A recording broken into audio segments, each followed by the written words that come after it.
Shalom, sahabat John Pregador. Senang sekali bisa bertemu kembali dengan sahabat di channel ini. Terima kasih sahabat sudah mendukung channel ini sampai hari ini. Saya berdoa kepada Tuhan, kiranya Tuhanlah yang membalas dan memberkati kita semua. Pada kesempatan kali ini, kita akan dilayani oleh seseorang yang tentu pasti akan memberkati kita. Oleh sebab itu, mari kita dengarkan baik-baik pesan yang akan dibagikan. Bila perlu, kita catat dan kita bagikan kepada orang-orang yang kita kasihi, sehingga mereka juga mendapat berkat seperti kita. Baiklah, langsung saja kita dengarkan pesan penting yang akan memberkati kita semua oleh seorang yang dipakai Tuhan luar biasa. Namun sebelumnya, mari kita berdoa. Tuhan, terima kasih buat kesempatan kali ini kami akan mendengarkan sesuatu pesan yang sangat penting yang tentu pasti akan memberkati kami. Berkatilah hamba-Mu ini, anak-Mu ini, sehingga boleh menyampaikan isi hati-Mu dengan baik, dan berkati pendengar setia John Pregador. Terima kasih Tuhan, kami siap mendengarkan pesan penting ini. Demi nama Yesus. Amin. Shalom sahabat, senang sekali bisa berjumpa kembali dengan sahabat di channel ini. Dalam kesempatan kali ini kita akan membahas satu tema, yaitu kehidupan manusia pada akhir zaman menurut iman Kristen. Bagaimana kehidupan manusia kelak di akhir zaman? Mari siapkan hati, sama-sama kita mulai. Prediksi masa depan yang tidak pasti menimbulkan kecemasan di kalangan masyarakat. Namun, bagaimana keadaan manusia pada akhir zaman seturut pandangan agama Kristen? Mari kita dalami. Tanda-tanda akhir zaman. Pertama, gempa bumi. Gempa bumi besar terjadi secara global dan berdampak besar pada kehidupan manusia. Di mana-mana akan ada gempa bumi.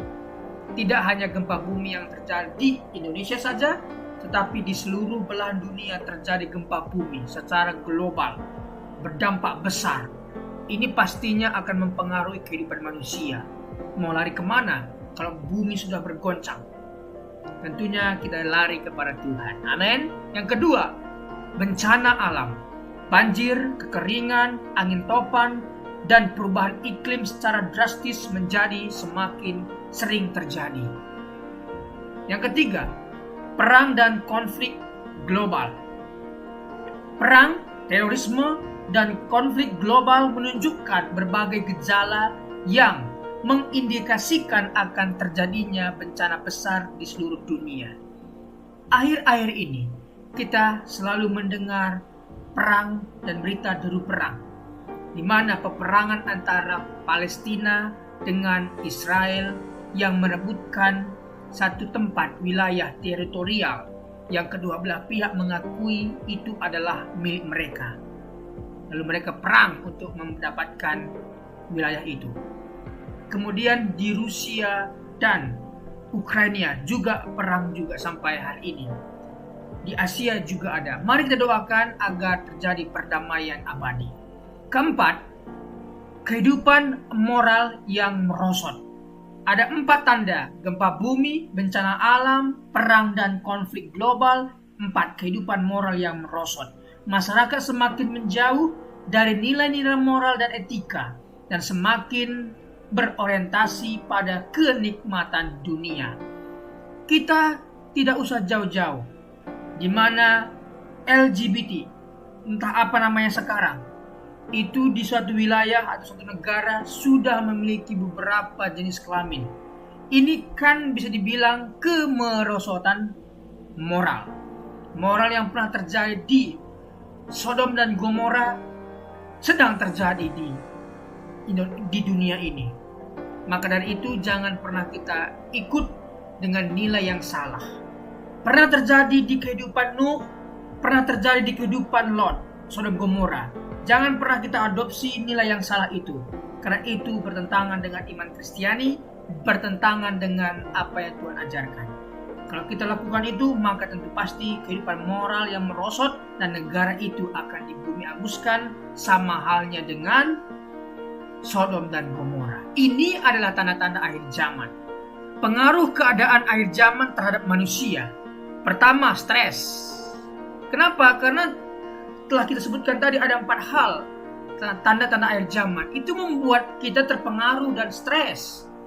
Tekanan dari berbagai aspek kehidupan dapat membawa stres dan kecemasan yang luar biasa. Kenapa tidak? Ya ada perang, kemerosotan moral, ada konflik global, gempa bumi, sakit penyakit. Itu membuat kita stres. Aduh, bagaimana ini? Kemana kita harus lari lagi?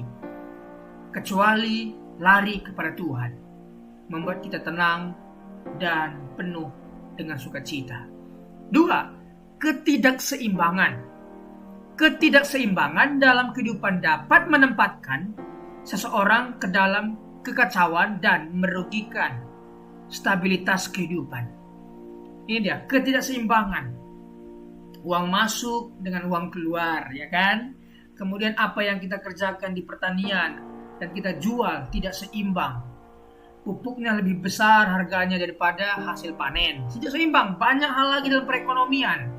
Bahkan banyak hal lagi di mana orang kaya akan menjadi kaya, orang miskin akan terpuruk. Tidak ada seimbang.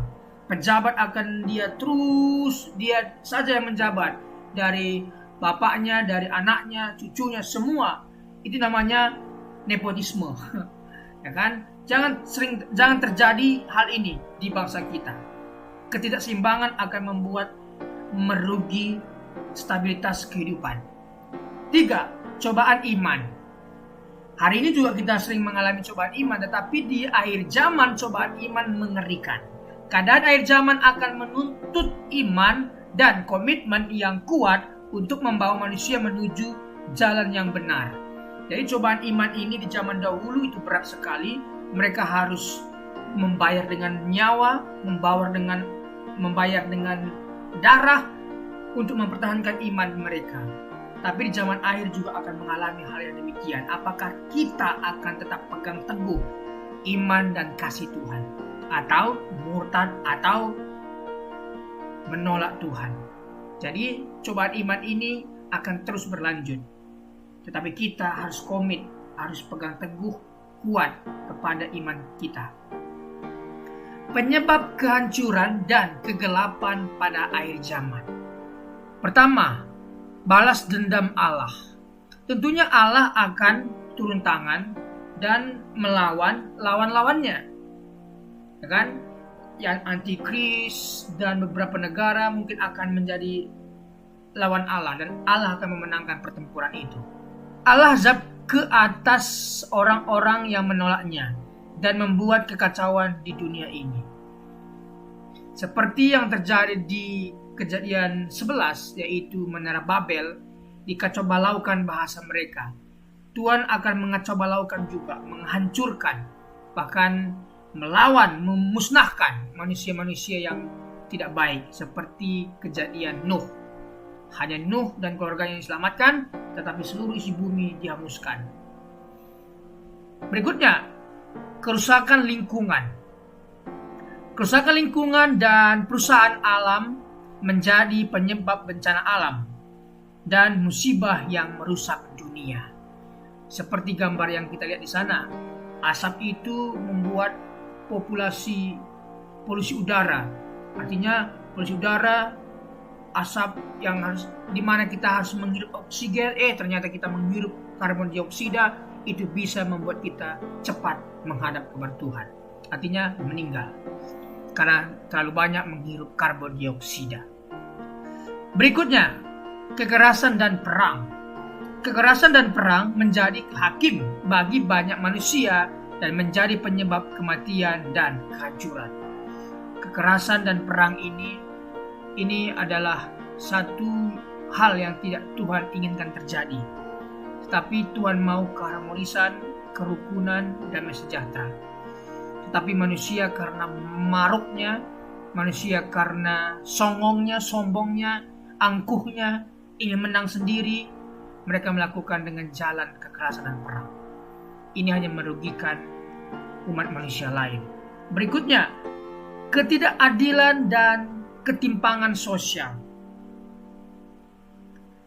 Ketidakadilan dan ketimpangan sosial dapat memicu kerusuhan dan ketidakstabilan di seluruh dunia. 4 hal ini adalah penyebab kehancuran dan kegelapan pada akhir zaman. Jangan sampai hal ini terjadi di bangsa kita Indonesia, di mana Tuhan sendiri yang akan mengacaubalaukan kerusakan lingkungan karena perusahaan-perusahaan yang asapnya begitu banyak dan kekerasan, perang antara kita sendiri. Ini akan membuat kacau balau dan ketidakstabilan, ketimpangan sosial. Peringatan dan nasihat untuk menjaga diri pada akhir zaman. Pertama, berdoa. Ini kabar baik buat kita, agar kita terus berdoa. Doa merupakan kunci dalam meminta perlindungan dan bimbingan Tuhan di dunia yang penuh kesulitan ini. Tuhan izinkan kita mengalami kesulitan. Akan tetapi, Tuhan juga inginkan kita berpegang teguh, bersandar penuh kepada Tuhan. Minta kepada Tuhan terima kasih untuk bisa menang dari kesulitan yang terjadi. 2. Tetap mengamalkan nilai moral dan etika. Ingat di akhir zaman ya, kerusakan moral itu sangat besar. Tetapi kita anak-anak Tuhan harus mengamalkan nilai moral dan etika. Menjaga moral. Supaya tidak terikut, tertarik, dan terkontaminasi dengan nilai-nilai dunia. Menjaga diri dan prinsip etika merupakan fondasi dalam masa sulit ini. Bertindak dan berbicara jujur dapat membawa kita menuju jalan yang benar. Karena politik ini merusak semuanya, nilai tataan etika. Maka dari itu mari kita pegang teguh nilai moral dan etika. 3. Mendirikan hubungan yang baik dengan Allah dan sesama. Hubungan baik dengan Allah dan sesama. Hubungan baik dengan Allah secara vertikal, hubungan baik dengan manusia secara horizontal, kita harus tegakkan, kita harus lakukan. Mendekatkan diri kepada Allah dan bertindak tanpa kekerasan merupakan langkah menuju kedamaian dan kebahagiaan hidup. Amin. Kebahagiaan dan kesuksesan di dunia dan akhirat, yang nilai-nilainya adalah cinta. Ini kebahagiaan sukses di dunia dan akhirat. Cinta. Cinta adalah modal utama untuk mencapai kebahagiaan dan kesuksesan dalam hidup dan dapat membawa kita pada jalan kebahagiaan di akhirat. 2. Kepatuhan. Kepatuhan kepada Allah dan nilai moral dan etika adalah kunci untuk mencapai kebahagiaan yang abadi pada akhirat nanti. Sekali lagi, kepatuhan pada Allah dan nilai moral dan etika adalah kunci untuk mencapai kebahagiaan yang abadi pada akhirat nanti. Ketiga, pengampunan. Memberikan maaf dan memaafkan adalah langkah menuju kebahagiaan dan kedamaian dalam hidup. Inilah 3 kunci kebahagiaan dan sukses di dunia dan akhirat. Hidup dalam cinta, kepatuhan, dan pengampunan. Ini yang Tuhan ajarkan kepada kita, sehingga hidup kita bahagia. Harapan dan kepercayaan akan kedatangan Kristus. Kita sebagai orang percaya terus mengharapkan kedatangan Tuhan yang kedua kali, yang akan memberikan sukacita yang luar biasa. Harapan kita adalah kebahagiaan abadi bersama Yesus di surga di akhirat. Kepercayaan kita percaya bahwa Yesus akan datang kembali ke dunia ini pada akhir zaman untuk menyelamatkan umat manusia. 3. Selamatkan diri kita. Mari kita mempersiapkan diri kita dengan bertaubat dan memperbaiki diri agar kita diselamatkan pada saat kedatangan Yesus itu tiba. Haleluya. Kesimpulan dan pesan akhir. Pelajari tanda-tanda akhir zaman dan ikuti nasihat para pengajar agama. Marilah kita berdoa dan bertobat agar kita selamat dari akhir zaman yang penuh dengan ujian dan cobaan. Kita berharap dan percaya bahwa dengan tetap dekat dengan Tuhan, kita semua akan memiliki kesuksesan di dunia dan akhirat. Mari kita pelajari pendidikan agama secara mendalam dan mengenali Tuhan kita dengan dalam dan dekat, bersandar kepadanya. Percayalah Tuhan kita akan menolong kita, menyelamatkan kita dari malapetaka, mara bahaya di akhir zaman nantinya. Terima kasih sahabat sudah mendengarkan tayangan kami hari ini. Apabila ada komentar, nasihat, dan kritikan, boleh tinggalkan di bawah video ini. Apabila sahabat diberkati, marilah murah hati share video ini, dan jangan lupa tekan tombol subscribe dan like, share kepada teman-teman yang lain. Terima kasih, Tuhan Yesus memberkati. Terima kasih sudah menyaksikan tayangan kami hari ini. Kami yakin kita diberkati melalui video ini. Banyak pelajaran yang bisa kita ambil. Catat, renungkan dan aplikasikanlah dalam kehidupan kita. Sahabat, dalam hidup ini, kita selalu diperhadapkan dengan pilihan-pilihan, mau memilih buruk atau baik pasti ada konsekuensinya yang akan kita pertanggungjawabkan di kemudian hari. Oleh sebab itu, firman Tuhan tegas mengatakan dalam Matius 12 ayat 36 setiap kata sia-sia yang diucapkan orang harus dipertanggungjawabkannya pada hari penghakiman. Ibrani 4 ayat 13. Dan tidak ada suatu makhluk pun yang tersembunyi di hadapannya, sebab segala sesuatu telanjang dan terbuka di depan mata Dia, yang kepadanya kita harus memberikan pertanggungan jawab. Oleh sebab itu kita harus senantiasa menjaga hidup kita sebaik-baiknya. Jangan sampai Tuhan mendapati hidup kita tidak ada bobotnya. Dengan terus menempel pada Tuhan, tekun mengikuti setiap firman rema yang Tuhan sampaikan, hidup kita akan senantiasa diisi oleh kebenaran. Terima kasih sahabat sudah mengikuti dan menyaksikan tayangan kami hari ini. Saya yakin dan percaya kita pasti diberkati melalui tayangan hari ini. Sahabat, bila diberkati dengan tayangan kami, marilah kita dengan murah hati share video ini kepada teman-teman kita yang lain, agar mereka juga tidak kehilangan informasi dan mereka juga diberkati. Diberkati untuk memberkati. Sahabat John Pregador, banyak sekali pelajaran yang kita bisa ambil dari sesi hari ini. Catatlah baik-baik poin-poin yang telah disampaikan, simpan dalam hati, dan diaplikasikan dalam kehidupan sehari-hari. Saya yakin dan percaya itu bisa menjadi pelajaran dan rema buat kita, sekaligus membuat kita bijaksana dan bertanggung jawab dalam menjalani kehidupan ini. Sahabat John Pregador, apapun yang terjadi dalam kehidupan ini, tetaplah percaya kepada Tuhan, bersandar kepada Tuhan, pegang firman Tuhan. Karena firman Tuhan adalah pedoman hidup kita, yang menuntun kita kepada jalan yang benar, yang membawa kita kepada keselamatan yang kekal. Jadi sahabat, mari kita mempergunakan waktu ini sebaik-baiknya. Selama hidup, selama masih diberikan kesempatan untuk berkarya, mari kita beri yang terbaik kepada Tuhan. Sahabat, apabila engkau dalam kesusahan, ingatlah firman ini. Marilah kepadaku semua yang letih lesu dan berbeban berat, aku akan memberikan kelegaan kepadamu. Pikulah kuk yang kupasang dan belajarlah kepadaku, karena aku lemah lembut dan rendah hati, dan jiwamu akan mendapatkan ketenangan.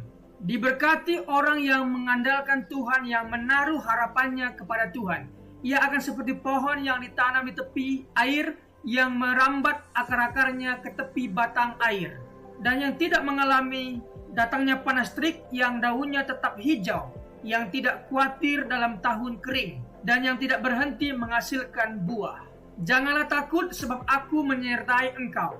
Janganlah bimbang, sebab aku ini Allahmu.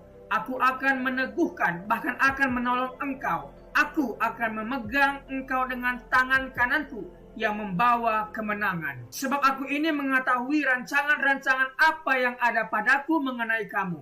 Demikianlah firman Tuhan, yaitu rancangan damai sejahtera dan bukan rancangan kecelakaan, untuk memberikan kepadamu hari depan yang penuh harapan. Tuhan memberkati engkau dan melindungi engkau. Tuhan menyinari engkau dengan wajahnya dan memberikan engkau kasih karunia. Tuhan menghadapkan wajahnya kepadamu dan memberikan engkau damai sejahtera. Tetaplah berpegang pada janji Tuhan. Diberkati sahabat John Pregador dimanapun berada. Pekerjaan apapun yang sedang dikerjakan, Tuhan buat berhasil. Darah Yesus bukan dalam berkat, keberuntungan, keberhasilan, masa depan yang penuh harapan diberikan Tuhan kepada setiap pendengar setia John Pregador. Terima kasih, Tuhan Yesus memberkati. Mari kita berdoa. Tuhan Yesus, terima kasih buat hari ini. Kami percaya setiap hari adalah hari yang baik Engkau berikan kepada kami. Dan hari ini pun kami merasakan kebaikan Tuhan dan tidak ada alasan kami untuk tidak mengucap syukur. Terima kasih sepanjang hari yang Tuhan berkati. Terima kasih renungan kabar baik yang sudah kami dengar hari ini. Diberkatilah kiranya semua pendengar setia John Pregador. Dibukakan jalan berkat, jalan keberuntungan, keberhasilan mereka. Pekerjaan mereka berhasil dan beruntung. Keluarga mereka diberkati oleh Tuhan. Terima kasih Tuhan Yesus. Pertemukan kami di hari-hari berikutnya dengan keadaan sehat dan baik, diberkati oleh Tuhan Yesus. Terima kasih buat pembicara narasumber hari ini. Diberkati pekerjaan, usaha, bisnis apapun yang mereka kerjakan. Tuhan buat berhasil dan beruntung. Terima kasih Tuhan Yesus. Demi nama Tuhan Yesus kami berdoa dan mengucap syukur. Haleluya. Amin.